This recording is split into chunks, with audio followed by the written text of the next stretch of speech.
London, our glorious nation's glamorous, glittering, gleaming capital, where all the streets are paved with gold. Not quite. So, London, as the title suggests, is a poem about England's second city, second after Manchester, obviously, by William Blake. Blake lived 1757 to 1827, them are the years, not his address. In London, he was a romantic poet, which means he's a poet fired by the imagination, by nature, being guided by feeling. It's romantic with a capital R, not a small r, meaning he's not. It doesn't mean he's going to come round with a box of chocolates and a big balloon for you on Valentine's Day. And this poem formed part of famous work that Blake wrote called Songs of Innocence and Songs of Experience. In the Songs of Innocence, he wrote about innocent things, lambs, blossom, nice, beautiful, frolicking things, innocence, childhood, the state of bliss that romantic poets were obsessed by, that you could get in contact with, you get your soul pure and commune with nature. But he counteracted this with the Songs of Experience, which were a much darker, which were a lot about life when it was polluted by bitterness and experience. And London falls into the Songs of Experience. It is far from a love letter to the capital, to his home city. It is very much a political diatribe. The romantic poets like Blake, they were inspired by the French Revolution, where they saw the people taking control, overthrowing the rulers. So this is a poem inspired by that sense that ordinary people, he saw in France, the ordinary people had overthrown their rulers, and he wanted the same in England. He wanted the same in London, the same revolutionary spirit inspired Blake and some of the other early romantic poets such as William Wordsworth. So I'll guide you through the poem and we'll just look at some of the techniques that he uses in this very angry and political poem. Stanza 1. I wandered through each chartered street near where the chartered Thames does flow, and mark in every face I meet marks of weakness, marks of woe.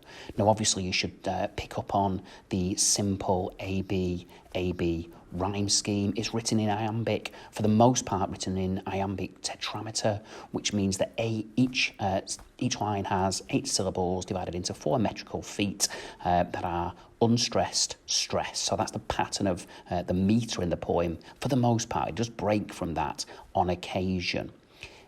Notice we start with the first person. This is a personal account. I wonder. Does this sense that he's just listlessly roaming the streets? There's a sense of freedom implicit there, but that sense of freedom is short-lived. Each chartered street, chartered meaning it's mapped, it's owned, it belongs to someone else. Freedom has been taken away from the city and from the people in the city. Even as far as to say the Thames itself, nature has been mapped and restricted. So we get that repetition. Repetition is a key feature in the poem. The chartered street, the chartered Thames does flow. Even the river seems owned. Mark in every face I meet marks of weakness, marks of woe. So repetition of mark and the alliteration weakness and woe in every face. So everybody is equally feeling that pain, feeling that struggle. And this takes us into stanza 2, where the key technique is anaphora, the repetition at the start of every line. In every cry of every man, in every infant's cry of fear, in every voice, in every ban, the mind-forg'd manacles I hear. So what we're seeing in this stanza, again, there is a universal sense of unhappiness, a universal sense of woe that Blake is observing around him. Every man, every infant, every voice. The ban restriction again, like the chartered street and chartered Thames. And this is encapsulated in the final line of this second stanza. The mind-forg'd manacles I hear. So this alliterative noun phrase, mind-forged, put there. We live in imaginary chains or shackles. Are we creating these ourselves? Are they imposed on us from outside? But you can hear these shackles restricting everybody, every cry, every utterance from people. into the third stanza, and he picks up on now a real sense of hypocrisy. He starts to home in on some of those particular sounds, how the chimney sweepers cry, every blackening church appalls. Now, of course, the church should exist to bring comfort, to bring reassurance, support. But in this, in Blake's cynical view of what is happening in London at this time, it doesn't. The chimney sweeps, of course, were often children. They were often children who were kind of, sent scuttling up those chimneys to do this horribly, dirtiest, most ill-paid of work. The blackening church. The church is stained. The church should be pure, but it isn't. The hapless soldier's sigh runs in blood down palace walls, and really sort of, very, very fierce piece of political writing here. So the hapless soldiers, we get a sense here of soldiers, ordinary men who are being exploited, who are being used by their rulers. And their sighs of despair, they run in blood. So this metaphorical line, running blood down palace walls. The palace, of course, the symbol of power, of authority, of the highest of the hierarchy.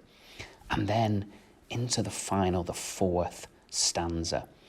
But most. So he starts with that but, that conjunction and the start of the line, the superlative most. Through midnight streets I hear how the youthful harlot's curse blasts the newborn infant's tear.